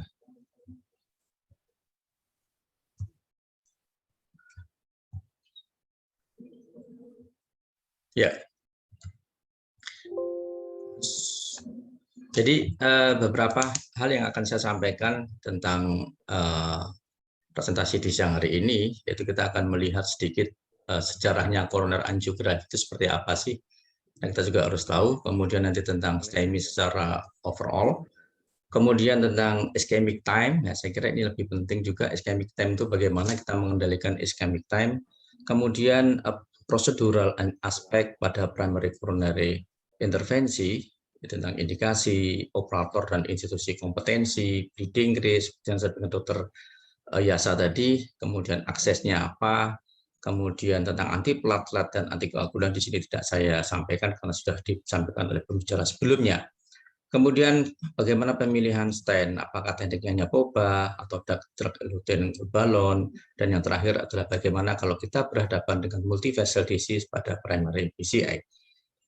Jadi sejarah coroner angiografi ini memang tidak lepas dari Wilhelm Röntgen yang menemukan sinar X sampai saat ini kita pakai. Kemudian tentang coroner angiografi ini juga tidak kalah atau tidak bisa meninggalkan Werner Forsman, ini seorang residen bedah yang melakukan memasukkan kateter urin ke dalam vena tangan sampai ke dalam ruang jantung. Kemudian selanjutnya Sons ini melakukan suatu prosedur angiografi atau ortografi rutin pada pasien yang akan dilakukan rematik operasi ganti katup. Pada saat menginjekkan kontras, dia melihat ada gambaran koroner arteri, sehingga pada 8 tahun kemudian dia melakukan koroner angiografi secara selektif. Tapi apa yang terjadi? Pasiennya cardiac arrest. Tapi alhamdulillah bisa diselamatkan, dan kemudian dia berpikir sehingga ini harus ada monitoring, sehingga pada saat ketika melakukan suatu prosedur koroner angiografi dan atau invasif prosedur, kita harus memonitor baik dengan fluoroskopi atau alat-alat yang lain seperti pressure, kemudian heart rate dan lain sebagainya. Ya. Tentang STEMI, ini perlu saya sampaikan adalah insidensnya itu berapa sih sebetulnya? Kalau di Eropa itu kan untuk STEMI itu insidennya sekitar 40 sampai 140 per 100% per 100.000 penduduk per tahun. Tapi kalau di Amerika itu 50 orang per 100.000 orang per tahun. Dan kalau di Indonesia berapa? Ini perlu saya sampaikan, kenapa? Karena nanti kalau kita bicara tentang primary PCI, kenapa semua beli cath lab? Kenapa semua membuka primary PCI? Padahal kita mempunyai standar-standar yang harus dipenuhi. Sementara kita tahu bahwa primary PCI itu memang bermakna sekali di dalam menurunkan mortalitas. Beda dengan prosedur PCI pada chronic ischemic heart disease. Pada chronic ischemic heart disease itu hanya memperbaiki simptom dan quality of life. Tapi kalau primary, ini memang memperbaiki simptom, memperbaiki quality of life, dan memperbaiki angka kematian. Nah, apa sih sebetulnya kematian di dalam primary PCI? Hubungannya apa? Ya mungkin jelas pasti dia umur tua, kelas Philips. Kemudian time delay to treatment, ini sangat penting sekali. Kemudian hal-hal yang lain seperti renal failure, kemudian ada tidaknya STEMI network. Ini perlu kita sampaikan karena kalau kita mau membangun primary PCI, kalau tidak mempunyai STEMI network, primary PCI tidak akan membaik dengan pelayanan yang kita berikan. Kita masuk kepada STEMI. Kita tahu STEMI itu adalah suatu diagnosis klinis dari suatu acute coronary syndrome di mana telah terjadi total oklusi oleh karena trombus. Dan kita tahu bahwa selama 20 menit pertama sejak terjadi iskemi karena oklusi yang total dari pembuluh darah arteri tadi, dia sebetulnya masih bisa reversible, masih bisa kembali lagi normal. Tapi kalau sudah sampai ke 20 menit, 40 menit, itu sudah mulai terjadi irreversible injury.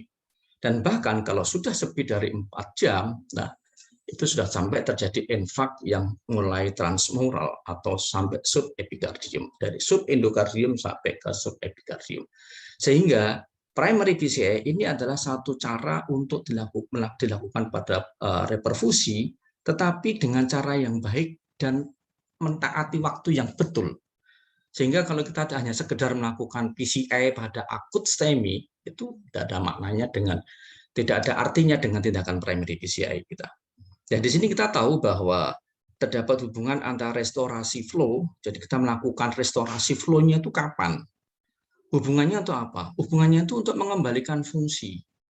Sehingga tadi saya sampaikan, pada menit ke-2 sampai menit ke-20 itu memang fungsinya dia akan jauh menurun sekali. Tetapi kalau flow-nya bisa kita perbaiki, kita akan bisa mengembalikan fungsi dari otot jantung itu dengan baik. Ya, asal tidak lebih dari 2 jam. Kalau lebih dari 2 jam, apa manfaatnya? Nah, ini ada suatu skema yang cukup baik yang kita sebut sebagai total ischemic time. Total ischemic time itu adalah simptom waktu yang dimulai dari simptom pasien sampai dilakukan revaskularisasi. Ini bisa kita bagi dua dari sebagai sistem pasien atau patient delay atau keterlambatan pasien atau keterlambatan dari sistem yang kita bangun. Ya, jadi di sini maaf saya bikin ini dulu ya, kursor dulu ya. Nah, ini kalau di sini ini pasien delay ya. Pasien delay ini ya kewajiban kita di dalam prevensi. Bagaimana mengenalkan gejala klinis, bagaimana pertolongan pertama. Nah, yang akan kita bangun tentang primary PCI itu mestinya ada di sini. Yang jadi masalah adalah, terutama di Indonesia, itu jarang yang pasien itu datang langsung ke pelayanan kesehatan yang mampu primary PCI. Kadang-kadang ke rumah sakit satu, kemudian dirujuk, dan lain sebagainya. Nah, yang jadi masalah lagi dokter jaga, maaf. Dokter jaga tidak boleh membaca ECG lebih dari 10 menit. 10 menit dia harus membuat suatu diagnosis, oh ini STEMI. Kalau sudah lakukan mendiagnosis ini STEMI, harus berpikir, bisa nggak saya mencapai 120 menit untuk dilakukan primary PCI? Kalau tidak bisa, ya kita melakukan prosedur yang lain. Ya, kalau kita bisa melakukan dalam waktu 120 menit, oke, go ahead untuk dilakukan primary PCI strategi. Tapi kalau tidak bisa, mestinya kita memberikan suatu fibrinolitik. Baru nanti kalau fibrinolitiknya berhasil, boleh kita lakukan angioplasti dalam waktu 24 jam. Tapi kalau tidak gagal atau gagal fibrinolitik, lah itu harus kita lakukan segera dalam waktu 3 jam untuk dilakukan PCI. Inilah yang disebut sebagai farmakoinvasif. Ini manajemen waktu ini yang penting kita kendalikan. Sehingga ini ada suatu laporan ya, saya kira hampir mirip dengan kondisi kita. Dari Danish Research ini, sekitar 6.000 pasien. Itu ternyata pasien dari 6.000 pasien STEMI, itu sepertiganya itu tidak masuk ke wilayah atau masuk ke rumah sakit yang PCI capable. Hanya 2/3 saja. Sehingga atau dia masuk ke rumah sakit yang baru ditransfer, kan mirip dengan kita. Kemudian di situ dibikin suatu analisis. Bahwa dari analisis univariatnya ternyata terdapat komponen dari penyebab delay itu. Sistemnya, pre-hospital system, door to balloon, bagaimana treatment dan pasiennya. Nah, sistem delay ini semua akan mempengaruhi mortalitas secara keseluruhan. Contoh, kalau sistem delay itu terlambat sampai 1 jam, ini kumulatif mortality-nya itu meningkat 15%. Tapi kalau kita delay sampai 120 menit atau 2 jam, itu 23% mortality-nya meningkatnya. Bahkan kalau lebih dari 180 menit, mortality-nya 30%. Nah, sekarang silakan bertanya kepada center kita masing-masing. Berapa door to balloon di tempat kita di mana kita melakukan primary PCI? Ya, sekarang primary PCI itu apa? Saya kira primary PCI kita sudah semua tahu bahwa ini suatu strategi reperfusi yang dilakukan pada pasien STEMI. Yang paling bagus adalah onsetnya kurang dari 12 jam dan dilakukan oleh tim yang berpengalaman. Nah, tim yang berpengalaman inilah yang harus kita bangun. Kenapa? Karena kita memang berkejar-kejaran dengan waktu. Sekarang, pasien apa yang harus kita lakukan primary PCI? Pasien yang harus kita lakukan primary PCI itu memang pasien dengan onset kurang dari 12 jam. Jelas itu indikasinya kelas 1A. Apalagi kalau onsetnya kurang dari 3 jam. Kurang dari 3 jam sebenarnya kita masih bisa memilih fibrinolitik. Tapi kalau onsetnya lebih dari 3 jam, itu menunjukkan bahwa primary PCI memang lebih baik dibandingkan dengan fibrinolitik.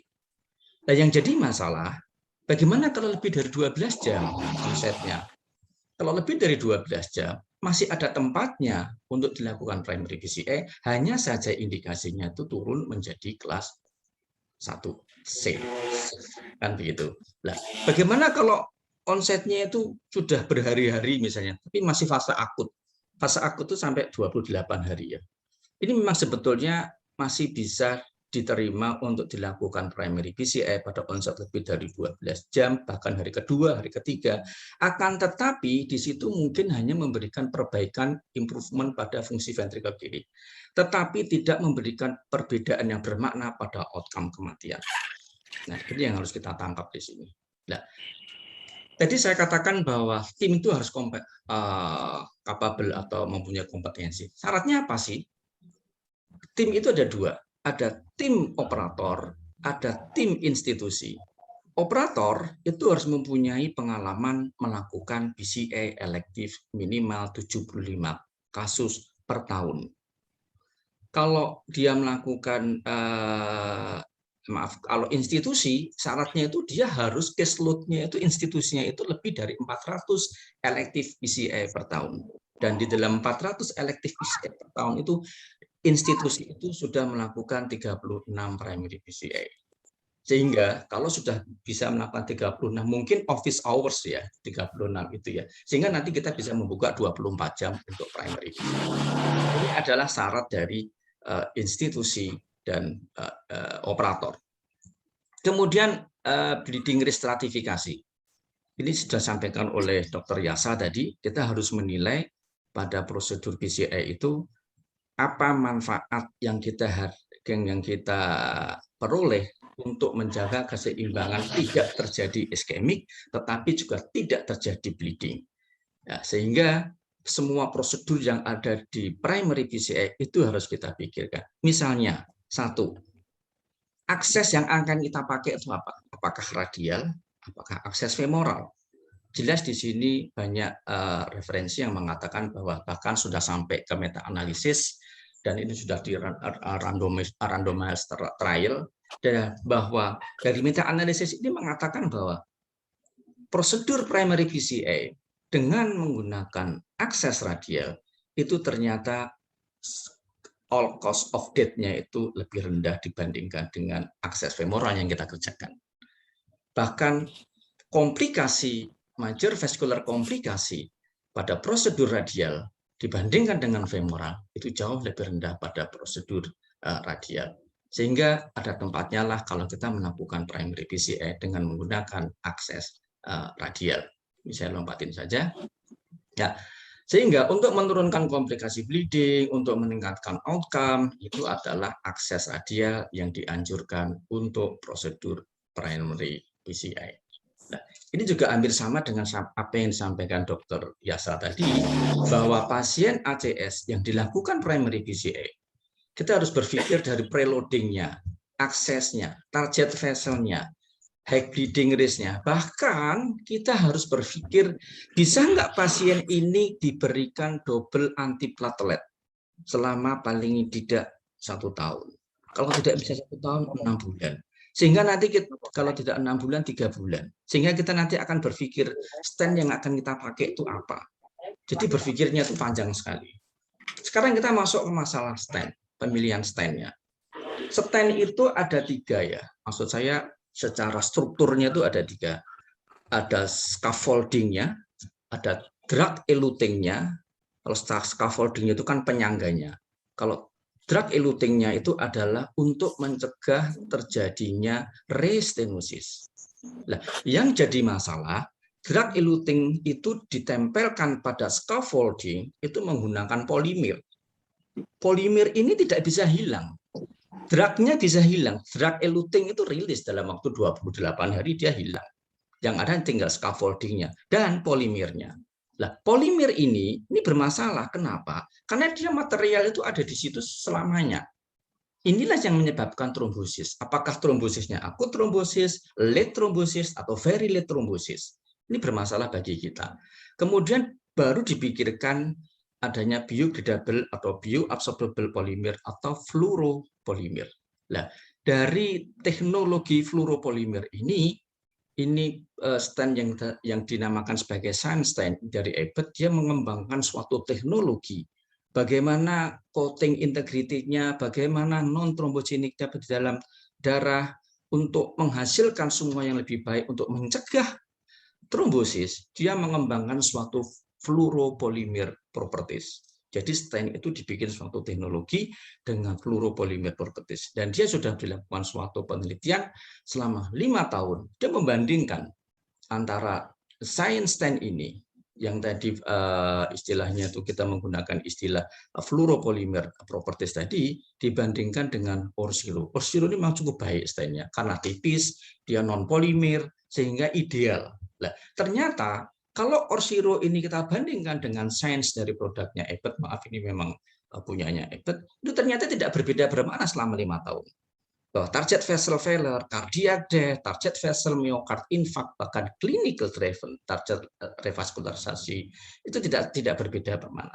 Jadi artinya bisa kita pikirkan di dalam penggunaan untuk primary PCI, meskipun mungkin kita juga harus menunggu trialnya pada event yang akut MI. Nah, sekarang kita masuk kepada masalah multivessel disease pada primary PCI. Tidak gampang kita melakukan keputusan pada primary PCI.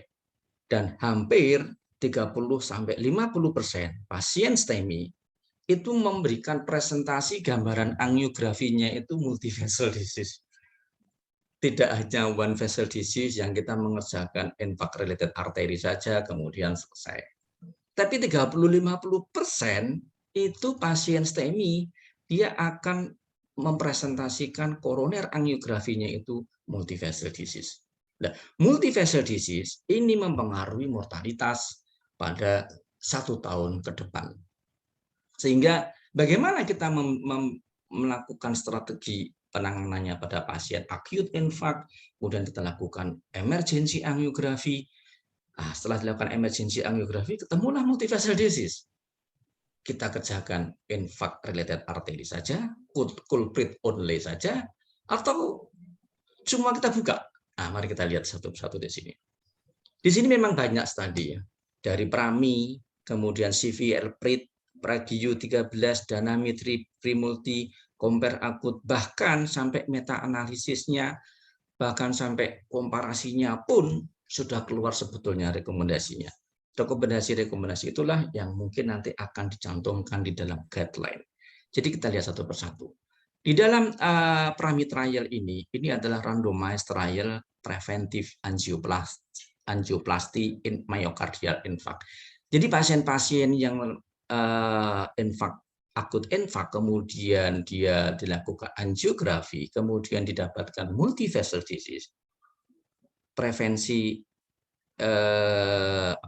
prevensi angioplasti ini maksudnya non kulpritnya juga tetap dikerjakan. Ini hasilnya bagaimana? Ternyata yang preventif PCI itu mendapatkan primary outcome-nya itu lebih rendah dibandingkan dengan yang no preventif PCI. No preventif PCI berarti dia hanya mengerjakan culprit only saja. Dan kita lihat trial yang lain. Trial yang lain adalah di sini CVL-PRIT. CVL-PRIT juga hampir mirip-mirip dengan penelitian sebelumnya tadi. Ya, di sini kita dapatkan pada yang dilakukan komplit revaskularisasi, artinya yang dilakukan revaskularisasi itu yang infarct related artery plus non-infarct related artery. Dibandingkan pada yang dilakukan pada infarct related artery saja, itu ternyata pada kelompok yang dilakukan komplit revaskularisasi itu total miss-nya itu lebih rendah, ya 15 pasien dibandingkan 150 pasien atau sekitar 10%. Dibandingkan yang infarct related artery saja dia sampai 31 orang atau 21%. Perbandingannya ini berbeda bermakna. Ini yang CVL-PRIT. Kemudian ada penelitian yang lain. Ini kan outcome-nya ya, outcome dari ini. Ini dari DANAMI. DANAMI juga cukup besar ini N pasiennya, lebih dari 2000 pasien. Kemudian hanya saja bedanya di sini kita menggunakan guided functional coronary, artinya kita menggunakan FFR, tidak hanya by angiografi mata telanjang saja. Jadi kelompok yang IRA infarct related artery saja, satu lagi kelompok yang IRA plus yang multivessel disease, tapi kita cek dulu FFR-nya. FFR-nya berapa? Kalau FFR-nya memang dia bermakna, artinya bermakna dia kurang dari 0,8, ya kita lakukan PCI. Sehingga bagaimana hasilnya di situ? Sama, semua itu kalau kita melihat penelitian di kardiologi itu adalah efikasi, dan yang kedua adalah komplikasi. Efikasinya biasa, miss, all mortality, infarct related artery, ischemic driven revaskularisasi, Jadi sebetulnya yang dicari itu sama saja. Jadi bisa kita lihat di sini, pada yang infarct related artery, primary endpoint-nya dibandingkan yang dilakukan complete revaskularisasi, hanya saja jadi complete revaskularisasinya kan menggunakan FFR, guided FFR. Ternyata complete revaskularisasi itu mendapatkan hasil yang lebih baik dibandingkan kalau kita hanya melakukan prosedur intervensi pada IRA saja. Ya, ini dari penelitian yang ketiga, baik itu kompositnya, bahwa revaskularisasinya, non-fatal MI-nya. Non-fatal MI-nya memang dia hampir sama. Ya, jadi kalau kita resumekan dari PRAMI, CFR PRIT, DANAMI, PREQ dan lain sebagainya, ini masih ada banyak lagi, mungkin masih ada 3 atau 4 lagi. Cuma saya ambil yang 4 besar ini saja ya. Ini memang mengatakan complete revaskularisasi memang lebih baik dibandingkan pada yang infarct related artery saja. Sehingga pada guideline, tapi guideline-nya European ya, kita bisa melihat terjadi perubahan dari 2014 menjadi 2017.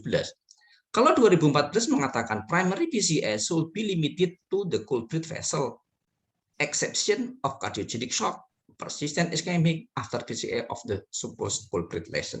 Jadi kita hanya dibolehkan untuk mengerjakan infarct related artery saja. Boleh melakukan yang lain kalau tidak shock cardiogenic, persistent ischemic. Tapi kalau pada strategi menggunakan guideline yang 2017, rutin revaskularisasi of non-IRA lesi, justru malah sini should be considered in STEMI with multivessel disease. Jadi kita harus berpikir, dibuka nggak ini? Nah, di sini malah dianjurkan sebisa mungkin mana dibuka ya. Nah, yang jadi masalah adalah kapan kita harus bukanya kan gitu. Bukanya itu indeks prosedur. Artinya indeks prosedur itu pada saat melakukan primary PCI atau indeks hospitalisasi atau stage PCI. Nah, ini memang masih ada banyak pendapat di sini. Tetapi kita di sini memang direkomendasikan pada pasien-pasien tua dengan komorbid yang banyak, diabetes, kita tetap berpikir harus dipikirkan terjadinya acute kidney injury. Sehingga kita boleh melakukan IRA saja, tetapi yang residual stenosis di pembuluh darah yang lain, kita bisa postpone untuk stage PCI. Tetapi di sini dianjurkan tidak dipospon atau tidak dilakukan penundaan pada residual stenosis apabila terutama lesi LAD-nya TIMI-nya kurang dari 3, stenosisnya lebih dari 95%. Tapi tetap harus kita berpikir kemungkinan risiko akut kidney injury-nya bagaimana. Nah, disinilah kita harus bijak di dalam menentukan sikap untuk menentukan prosedur kita. Kesimpulannya, kurang 4 detik. Primary PCI adalah suatu prosedur yang baik untuk reperfusi, tetapi timely manner ini harus betul-betul kita jaga. Ya, sehingga operator sama institusi harus kita jaga juga kualifikasinya sehingga kita boleh melakukan primary PCI. Jadi jangan sampai kita belum pengalaman, tetapi institusi rumah sakit kita belum pengalaman, tetapi kita melakukan primary PCI. Radial access adalah pilihan utama. Kemudian stent yang ideal harus kita pikirkan untuk dipakai di dalam prosedur pasien primary PCI. Bahkan rutin revaskularisasi pada non-IRA harus dipikirkan untuk mencegah terjadinya iskemik yang berkepanjangan. Saya kira itu kesimpulan dari saya, Dr. Triadi. Mudah-mudahan bisa diterima dan bermanfaat. Terima kasih. Wassalamualaikum warahmatullahi wabarakatuh.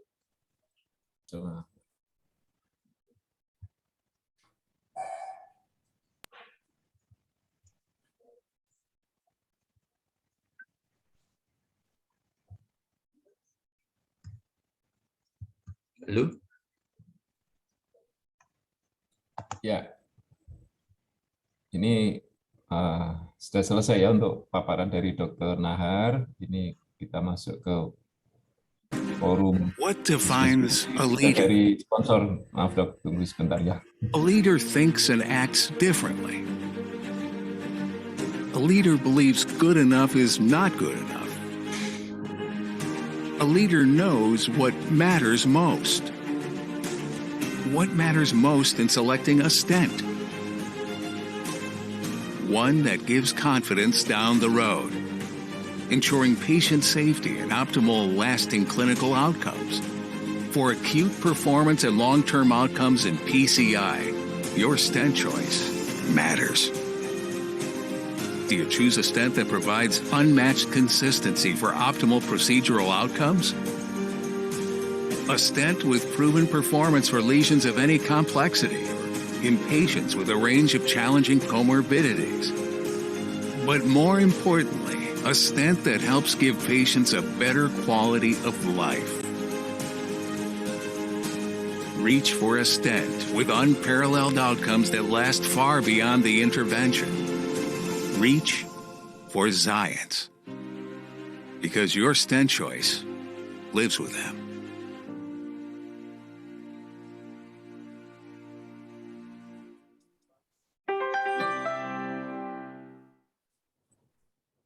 Ya, terima kasih kepada Dr. Nahar yang sudah menjelaskan secara lengkap tentang primer PCI.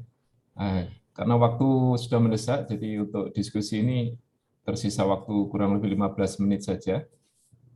Di sini sudah banyak pertanyaan ya untuk para panelis. Untuk yang pertama ini banyak dari pembicara pertama, Dr. Yasa. Silakan, ini ada pertanyaan. Apakah pada yang pertama ini ya, atau dijawab, GP yang berada di tipe C atau D yang tidak memiliki fasilitas PCI, jika ada pasien dengan ACS, apakah tetap loading dengan double antiplatelet atau aspirin saja? Ya, silakan diberi Mungkin terima kasih Dr. Triadi atas pertanyaannya. Mungkin sekalian yang nomor 2 mungkin. Jadi intinya pada guideline terbaru sekarang kan guideline NSTEMI tahun 2020 di situ disebutkan bahwa pasien dengan suatu NSTEMI maupun OAP itu untuk penggunaan DAPT itu harus dipertimbangkan dulu apakah akan menjalani suatu PCI. Ya, yang pertama itu. Yang kedua adalah apakah pasien yang mengalami UAP atau NSTEMI ini kita sudah mengetahui dari lesi koronernya, misalnya pasien sudah pernah di CT scan seperti itu, diabetes 3VD, itu diberikan suatu dual antiplatelet. Tetapi kalau kita hanya memberikan suatu istilah medikamentosa, ya tidak usah diberikan suatu DAPT. Tetapi yang terpenting pada pasien dengan unstable angina pectoris itu kita stratifikasi risiko sebenarnya. Ya, kita tes untuk pemeriksaan troponin ya 2 kali, kalau memang negatif kita asesmen dari iskemianya. Kalau memang baik ya kita rawat jalan ya. Kita stratifikasi dengan treadmill, dengan CT koroner. Yang terpenting seperti itu. Jadi kalau Anda di rumah sakit tipe C atau tipe D tidak akan melanjutkan suatu tindakan atau tidak tahu lesi koronernya ya hanya diberikan hanya single antiplatelet aspilat saja. Karena beberapa trial seperti ACOS trial ya menyebutkan bahwa di situ penggunaan pasugrel sebelum dilakukan suatu tindakan itu malah memiliki bleeding risk dibandingkan ischemic benefitnya. Seperti itu, dokter. Jadi lebih baik hanya satu antiplatelet. Oke, sudah jelas ya. Yang kedua pertanyaan kepada Dr. Isman ini, Dok. Ada 2 pertanyaan berturutan. Saya gabung aja ya untuk kapan waktu yang tepat untuk pemberian LMWH dengan bolus IV setelah fibrinolitik baik pada STEMI maupun kasus NSTEMI. Itu pertanyaan pertama. Yang kedua bertanya tentang enoxaparin, apakah masih aman pada pasien STEMI pada usia tua yang memiliki komorbid ya severe CKD dan sudah menjalani HD dibandingkan dengan heparin, mana yang lebih aman? Ya, silakan, Dok. Terima kasih, Dr. Triadi. Jadi terkait pemberian intravenous enoxaparin, memang trial besarnya itu ekstrak TIMI 25 yang tadi saya sampaikan. Di dalam ekstraktomi 25 itu memang pasien-pasien yang STEMI dilakukan fibrinolitik, kemudian pasien tersebut dilanjutkan dengan terapi adjuvan, salah satunya adalah UFH dan enoxaparin, jadi dengan terapi antikoagulan.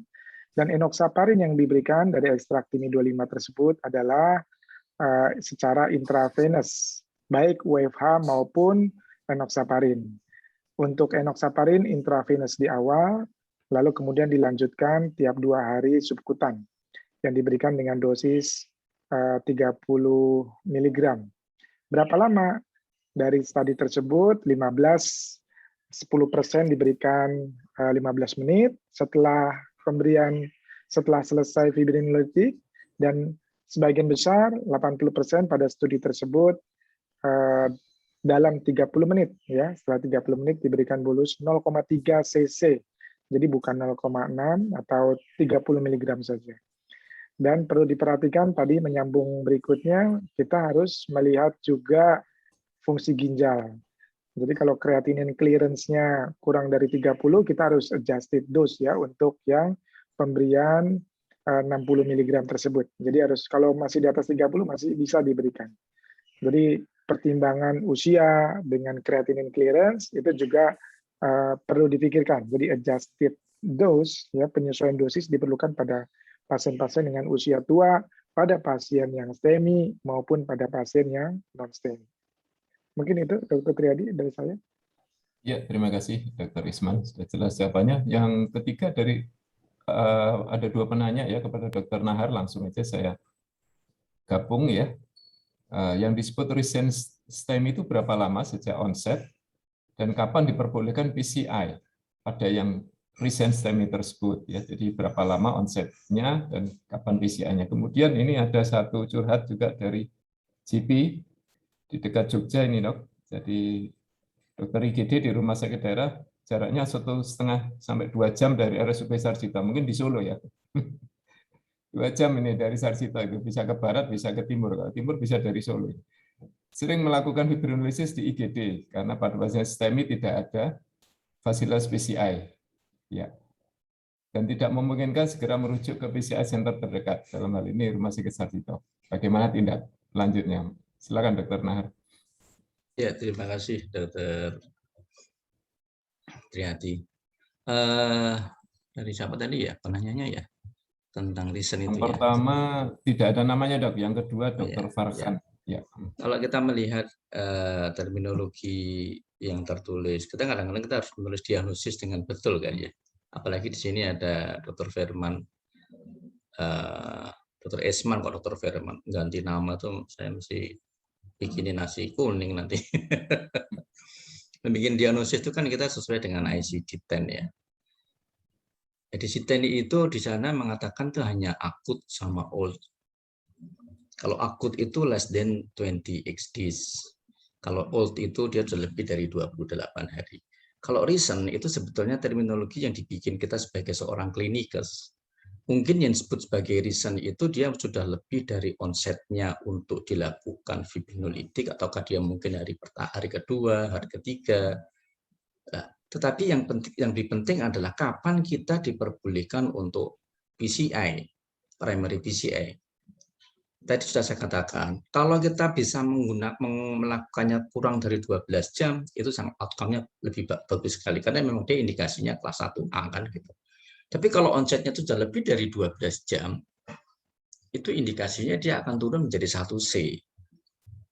Nah, kalau misalnya permasalahannya itu late onset acute MI.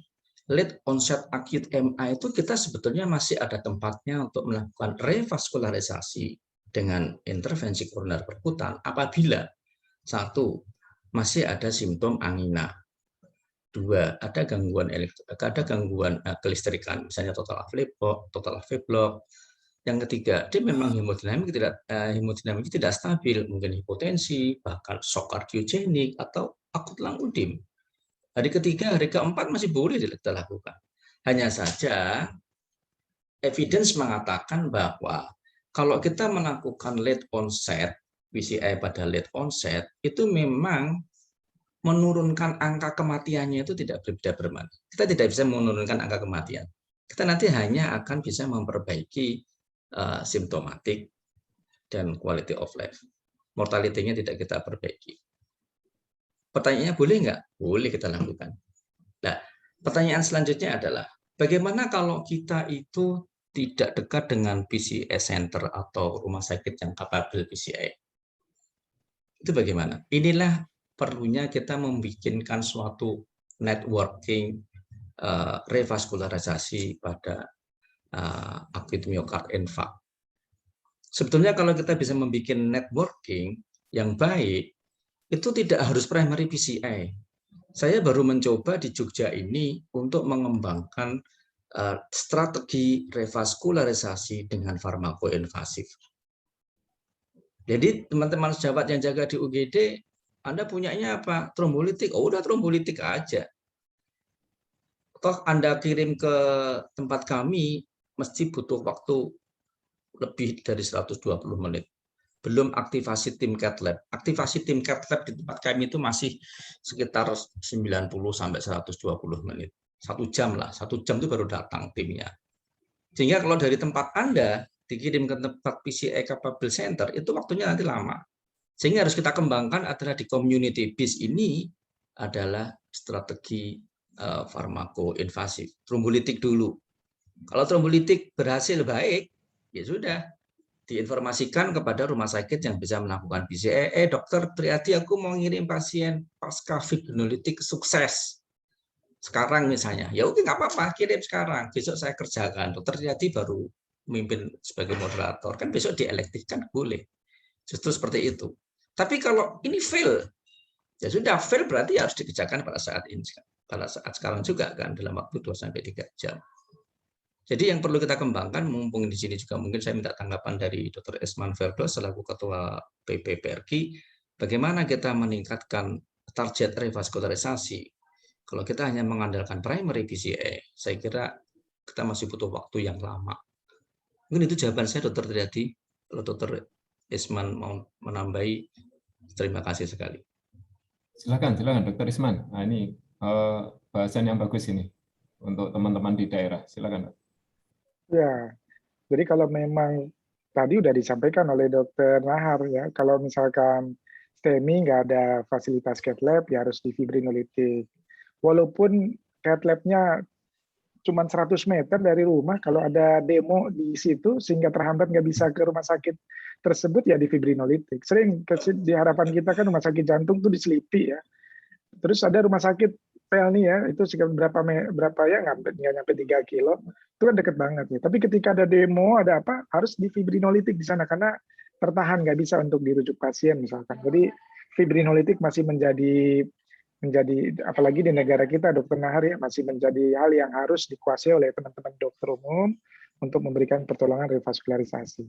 Nanti 2023, insya Allah 2023 ini seluruh ibu kota provinsi di Indonesia itu sudah ada bedah jantung dan cath lab, dan semuanya wajib melakukan primary PCI, insya Allah, karena ini lagi program percepatan bedah jantung dan juga kateterisasi nasional. Jadi yang belum ada provinsi seperti Papua Barat, seperti Ternate dan lain-lain itu dalam waktu. Tapi ya pasti cuman buat yang dekat-dekat situ juga, yang di pulau-pulau ya fibrinolitik ujung-ujung. Bahkan dokternya harus bawa stretasa kalau kemana-mana ya, khawatir jauh dari cath lab. Mungkin gitu aja, Dr. Nahar. Matur nuwun, Dr. Firman. Dr. Esman, Dr. Firman. Ini teman mau umroh nggak jadi mulu, salah namanya. Maaf. Nanti kita bikin program lagi. Ya, Atau mungkin gini, Dr. Triadi, kita bikinkan aja networking tidak hanya Jogja, tapi mungkin justru wilayah Karesidenan Surakarta sama Jawa Tengah bagian selatan. Networking IMA ini harus dibangun benar, sehingga teman-teman yang jaga UGD itu tidak ragu-ragu untuk fibrinolitik. Yang saya perhatiin itu teman-teman jaga UGD itu ragu-ragu untuk fibrinolitik, sehingga ya udah dikirim aja untuk primary PCI. Ya, tapi padahal kapabilitas untuk primary PCI-nya kita masih belum standar benar gitu loh dari sisi waktu. Mungkin itu Dr. Triadi. Ya, setuju dok. Jadi mumpung ini ada Bapak Ketua PPPRGI ya, dulu ada AISTEMI itu mungkin bisa diflorkan untuk seluruh Indonesia, Dr. Isman. Jadi usulan dari Dr. Nahar, jadi misalnya seperti Jawa Tengah bisa dibagi daerah utara ya, Pantura itu mungkin senternya terutama ada di Semarang, kemudian yang Jawa Tengah dan DIY bagian selatan, DIY dan Jawa Tengah bagian selatan itu bisa ada, malah ada 3 center ya, Purwokerto, di Yogyakarta, dan di Surakarta di Solo. Jadi kalau itu bisa di masing-masing bisa membina rumah sakit di kabupaten, saya kira pertanyaan yang seperti ini ya, delay pemberian fibrinolitik itu nggak akan terjadi karena kita sering mendapatkan itu pasien sudah late onset tadi yang tadi disebutkan recent STEMI. Jadi kita bingung ini primary juga enggak, tapi juga elektif juga tidak, ditanggung. Enggak, mungkin closing statement dari Bapak Ketua PRK ini, Dr. Isman bisa memberi. Jadi ini bukan untuk mengenai networking AISTEMI yang seperti yang dibentuk 2014 itu di Jakarta, itu butuh sampai cascading ke kelurahan itu butuh 2 tahun. Jadi nggak seperti membalikan telapak tangan, butuh komitmen yang kuat dari nanti teman-teman di pusatnya, contoh kalau Solo berarti di Mordi Solo, kemudian atau di Sarjito, lalu kemudian cascading ke kabupaten kotanya, dan tentu harus didukung oleh kepala-kepala daerah ya, dengan pimpinan-pimpinan daerah, terutama terkait penyediaan streptokinase. Di Jakarta memang streptokinase langsung dibeli banyak itu oleh gubernur, lalu didistribusikan ke puskesmas di kisaran Jakarta. Nah ini mungkin willingness dari pimpinan, tidak hanya dari profesi ya, tapi memang dari pimpinan daerah untuk menyediakan alat, alur, dan menetapkan bahwa misalkan Muardi Solo sebagai pusat dan center akan membina ke cascading ke daerah-daerahnya. Tapi insya Allah dengan program yang akselerasi nanti akan seperti itu, Dr. Triadi, dalam waktu dekat, karena direktur rumah sakit vertikal dan provinsi wajib membuat cascading nih sekarang ke masing-masing rumah sakit kabupaten, sehingga seperti jejaring ya. Jadi seperti AISTEMI juga, nanti aplikasinya yang dari AISTEMI akan diterapkan di situ. Mudah-mudahan 2023 kelar semua. Mungkin itu aja Dr. Triadi dari saya.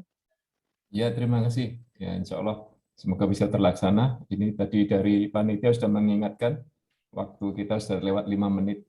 Sangat bermanfaat saya kira untuk sesi kita. Terima kasih kepada para narasumber, Dr. Ahmad Yasa, Dr. Isman Firdaus, dan Dr. Nahar Taufik yang sudah meluangkan waktunya untuk berbagi ilmu dan pengalaman kepada kita semua di forum ini. Dan kami sampaikan Assalamualaikum warahmatullahi wabarakatuh. Waktu saya sampaikan kepada panitia kembali. Ya. Waalaikumsalam warahmatullahi wabarakatuh. Terima kasih Dr. Triadi semua, Dr. Nahar, Dr. Yasa, izin. Terima kasih.